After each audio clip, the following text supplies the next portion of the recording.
Hello दोस्तों, नमस्कार। मैं ज्योति आप सभी का अपने चैनल पे स्वागत करती हूँ। आज की मेरी दिन की शुरुआत हुई है टीचर्स डेली एफर्मेशन से, जिन्हें मैं डेली पढ़ती हूँ और इनसे मुझे कुछ ना कुछ मोटिवेशन मिलता है ताकि मैं अगले दिन अपनी शुरुआत अच्छे से कर सकूँ और अपना स्टडीज़ में फ़ोकस कर सकूँ। तो आज जो है मेरा 4th डे है और मैंने जो स्टार्ट की है अपनी सीरीज़, उसमें मैंने EMRS टीयर 2 की प्रिपरेशन स्टार्ट कर दी है।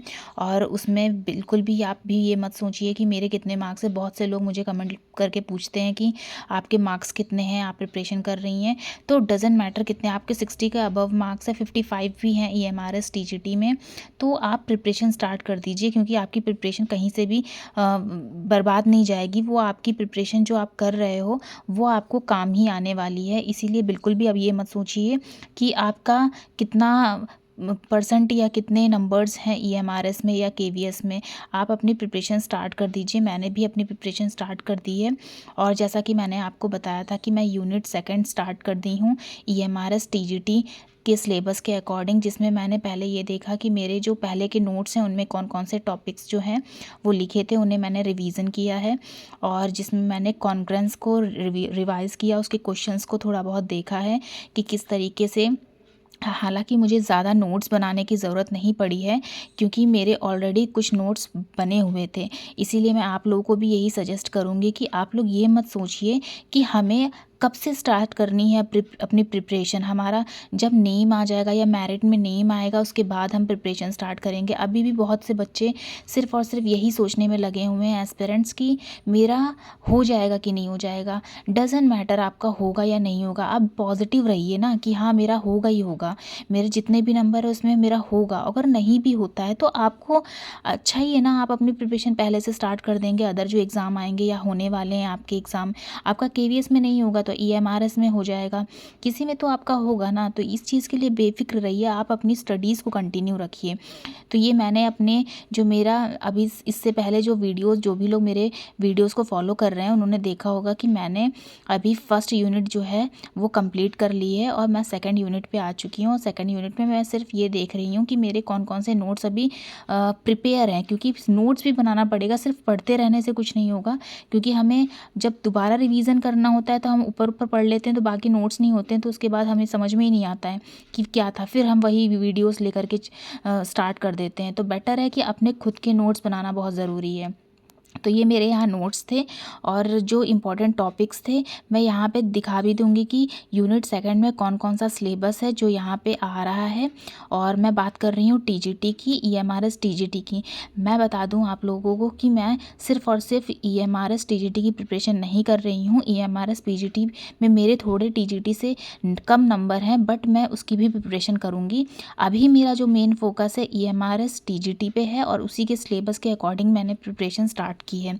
इसके बाद जो इसमें टॉपिक्स हैं ये मेरे आने वाले एग्ज़ाम्स में भी मुझे हेल्पफुल होंगे, और जो मेरे प्रीवियस एग्ज़ाम्स मैंने जो दिए हैं और मुझे लगता है कि मेरी पॉसिबिलिटी है एग्ज़ाम में पास होने की, तो मैं उसके अकॉर्डिंग मैंने प्रिपरेशन स्टार्ट कर दी है। ऐसा नहीं है ये जो टॉपिक हैं इन्हें ये DSSB में भी आते हैं। अगर आप DSSB की प्रिपरेशन कर रहे हैं तो उसमें आप लोगों ने देखा होगा।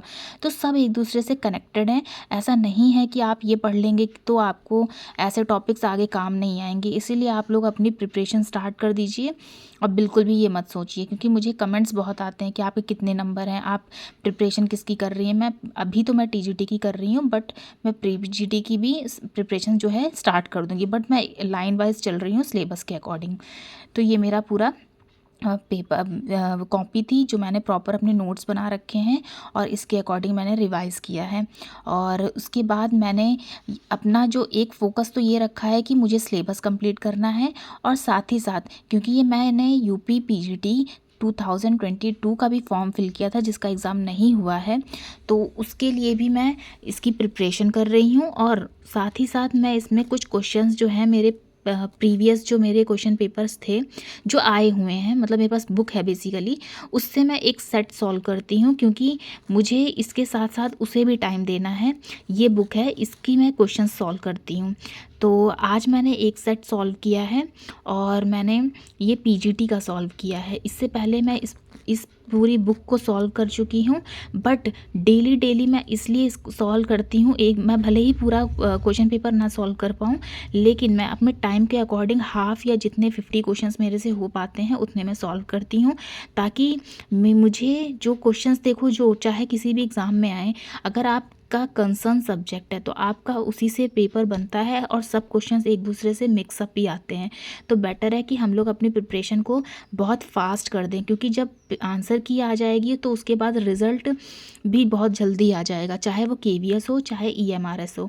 और उसके बाद जब मेंस एग्ज़ाम स्टार्ट होगा तो हम लोग इतने हाइपर हो जाएंगे, क्योंकि फिर हम यही बोलेंगे कि हमारे पास टाइम नहीं था। तो बेटर है कि हम लोगों को अपना समय जो है बहुत अच्छे से कंज्यूम करना चाहिए और अभी से पढ़ना स्टार्ट कर देना चाहिए।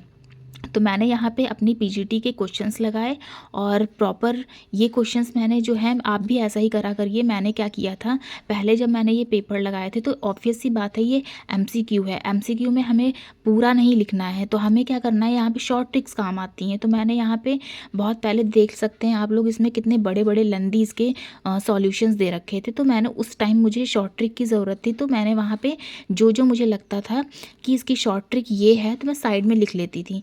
और मैंने प्रॉपर इस कॉपी में, मतलब ये जो बुक है मेरी, इसमें लिख रखे हैं, ताकि मैं कभी जब मैं भूल जाऊं या मेरे माइंड से स्किप हो जाए ट्रिक, तो मैं क्या करती हूँ, इसे देख लेती हूँ। और इससे एक और बेनिफिट होता है कि इस पूरे ये जो नोट्स हैं या ये जो बुक है, इसमें प्रॉपर इसके सॉल्यूशंस भी दे रखे हैं। तो सॉल्यूशंस से ये होगा कि डिस्क्रिप्टिव जो हमारे एग्ज़ाम होने वाले हैं उससे हम डिस्क्रिप्टिव भी देख सकते हैं, और प्लस उसके बाद जो हमें शॉर्ट ट्रिक लगानी है वो भी कर सकते हैं। क्योंकि चाहे ईएमआरएस का जो मैंने सिलेबस बताया था, सिलेबस में बताया गया है जो हमारा एग्ज़ाम पैटर्न है उसमें आई थिंक 40 एमसीक्यू आएंगे और 40 क्वेश्चंस और 15 क्वेश्चन जो है डिस्क्रिप्टिव हैं, जो कि 60 मार्क्स के आएंगे। तो हमारे लिए तो दोनों ही इम्पॉर्टेंट है, एमसीक्यू भी आना चाहिए, यानी एमसीक्यू के लिए हमें शॉर्ट ट्रिक आनी चाहिए, और हमें डिस्क्रिप्टिव पूरा क्वेश्चन सॉल्व करना भी प्रॉपर आना चाहिए। तो इसीलिए मैंने ये किया है कि मैं हर क्वेश्चंस को सॉल्व भी करके देखती हूँ दोनों तरीके से। एक तो मैं पूरा मेथड भी लगाती हूँ और प्लस फिर उसके बाद एमसीक्यू भी करती हूँ। तो ये मेरा पूरा वीडियो था आज का, और आप लोग भी अपनी प्रिपरेशन स्टार्ट कर दें। जिन्होंने अभी तक स्टार्ट नहीं किए, जो बहुत सिंसियर हैं उन्होंने तो स्टार्ट कर दी होगी अपनी प्रिपरेशन। और ये बस ये वीडियो जो मेरा मेन बनाने का मेन मोटो है ये यही है कि जैसे मैंने प्रिपरेशन अपनी कंटिन्यू रखी है, वैसे आप लोग भी अपनी प्रिपरेशन को कंटिन्यू रखिए। और बिल्कुल भी ये मत सोचिए कि हमारा किसी भी एग्ज़ाम में सिलेक्शन होगा या नहीं। आप बस मन में एक चीज़ ठान के रखिए कि मेरा सिलेक्शन कैसे नहीं होगा, सिलेक्शन तो होगा ही होगा। तो हमें कंटिन्यू अपनी प्रिपरेशन को रखना है, कंसिस्टेंसी इज़ वेरी इंपॉर्टेंट। तो ये मेरा पूरा आज का शेड्यूल था। और अभी भी मैं जब पढ़ने बैठी तो मैंने देखा कि जो यूनिट सेकंड थी, जितने भी टॉपिक्स थे वो मैंने सोचा था कि शायद एक दिन में हो जाएगा, बट वो इतने टॉपिक जब अंदर पढ़ने लगो तो इतने टॉपिक्स होते हैं और उन्हें इतनी डीपली पढ़ने में इतना समय चला जाता है कि एक दो दिन में कोई भी जो पूरी यूनिट है वो कंप्लीट नहीं हो सकती, भले ही आपने पहले पढ़ रखा हो। आपको उसके प्रॉपर क्वेश्चंस भी सॉल्व करने, आपको उसकी कॉन्सेप्ट को भी सॉल्व करना, और डिस्क्रिप्टिव आ चुका है तो मे बी जो थ्योरम्स है उनको प्रूफ करने के लिए भी कहीं आ गई तो भी प्रॉब्लम है। इसीलिए इतना वास्ट हो चुका है सिलेबस। हालाँकि मैंने जो सिलेबस देखा वो देखने में बहुत छोटा सा है कि हाँ यूनिट सेकेंड में ये टॉपिक्स ही तो हैं, यही तो पढ़ना है, बट जब हम लगाने बैठते हैं तो इतने ज़्यादा डीपली घुस जाते हैं उसके अंदर कि हमें समझ में ही नहीं आता है कि हम कहीं कुछ ज़्यादा ही तो नहीं पढ़ रहे हैं। इतना ज़्यादा के चक्कर में कहीं ऐसा ना हो कि हमारे और टॉपिक्स भी रह जाए और एग्ज़ाम डेट भी आ जाए।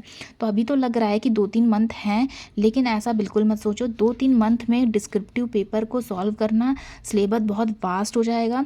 और जितने भी क्लासेस हैं, जो भी टीचर्स दे रहे हैं, वो लोग ऑलरेडी स्टार्ट कर चुके हैं, तो उनको भी अपना सिलेबस कंप्लीट करना है। तो सोचिए वो लोग तो आधे से ज़्यादा अभी अपनी रिकॉर्डेड बैच देंगे, मतलब रिकॉर्डेड वो लोग कुछ वीडियोस देंगे, क्योंकि 2-3 मंथ में जो सिलेबस दे रखा है मैथ्स का हो या किसी भी चीज़ का, उसे कंप्लीट करना इम्पॉसिबल है। तो आप खुद सोच के देखिए कि 1 साल 2 साल जो हम मैथ्स पढ़ रहे हैं, 3-4 साल की चीज़ों को 2-3 मंथ में कैसे कंप्लीट किया जा सकता है। और आप लोग ये अभी तक सोचने में लगे हुए हैं कि मेरा इसमें नाम आएगा या नहीं आएगा, मेरा मेरिट में नेम होगा कि नहीं होगा, मेरे इतने नंबर हैं। छोड़िए इन सब चीज़ों को। मैंने जैसे कि बोला कि आप लोग अपनी प्रिपरेशन को स्टार्ट करिए और कंटिन्यू रखिए, बस यही आपका मेन फोकस होना चाहिए। इससे आपको कोई मतलब नहीं होना चाहिए कि मेरा इसमें नेम आएगा कि नहीं आएगा, क्योंकि वो एक हेडेक है। हम लोग सोचते रह जाते हैं, उसके बाद ना हमारा पूरा प्रिपरेशन हो पाती है, ना स्टार्ट कर पाते हैं। और जब प्रिपरेशन जो बच्चे कर भी रहे हैं और वो यही सोचते रहते हैं, तो उनके माइंड में आधे से ज़्यादा चीज़ें यही घूमती रहती हैं कि हम प्रिपरेशन कर तो रहे हैं, लेकिन हमारा मेरिट में नेम होगा या नहीं होगा। बस पॉजिटिव रहना है, मोटिवेटेड फील करना है। और हमें अगर मोटिवेशन कभी कभार हम डीमोटिवेट हो जाते हैं, तो हमें कुछ पॉजिटिव चीज़ें देखनी है ताकि हम मोटिवेट हो सकें। ऐसे ही आप लोग चाहे मेरी वीडियो से या किसी और की वीडियो से एटलीस्ट ये देखें कि जब हम नहीं पढ़ रहे हैं तो दूसरा पढ़ रहा है, और वो जब स्टडी कर रहा है तो हम उससे पीछे होते जा रहे हैं। और कंपटीशन आजकल बहुत है, इसलिए मैं आप लोगों को सजेस्ट करूँगी आप लोग अपनी प्रिपरेशन स्टार्ट रखिए और कंटिन्यू रखिए और मोटिवेटेड फील करिए। और कंसिस्टेंसी में भले ही 2-3 घंटे पढ़िए, बट पढ़िए। ये आज का मेरा वीडियो था। अगर आप लोगों को मेरा वीडियो अच्छा लगे तो मेरे चैनल को सब्सक्राइब करिए और मेरे वीडियो को लाइक करिए। Thank you so much.